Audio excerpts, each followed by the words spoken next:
यसमा सोर्स फोर्सको कहीँ पनि कुराहरू नगर्नु होला। सबै समान नागरिकले पाउने अधिकार हाम्रो जिल्ला सभापतिले पाउने पनि त्यही हो, स्वयं मैले पाउने पनि त्यही हो, हाम्रो नगरको सभापतिले पाउने पनि त्यही हो, सबैले बराबर हो सोर्स फोर्स। तर हामीले एउटा सिस्टम चाहिँ बसाल्छौँ।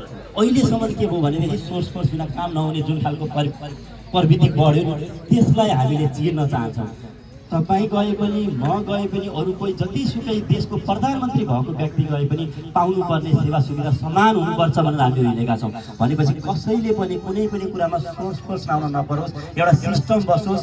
र मैले पनि कसैलाई पनि फोन गरेर त्यो मेरो मान्छे हो गलतै गर्दा पनि छोडिदिनुहोस् अथवा गर्नुहोस् ढाकछोप गर्नुहोस् भनेर मैले कहिल्यै पनि भन्दिनँ। र त्यो हजुरहरूले पनि अपेक्षा नगर्नु होला, किनभने हामीले देश बनाउँछौँ, स्याङ्जा बनाउँछौँ, हामीले गर्छौँ, निष्पक्ष भएर काम गर्छौँ भनेर यहाँका मतदाताले हामीलाई विश्वास गर्नुभएको हो नि त।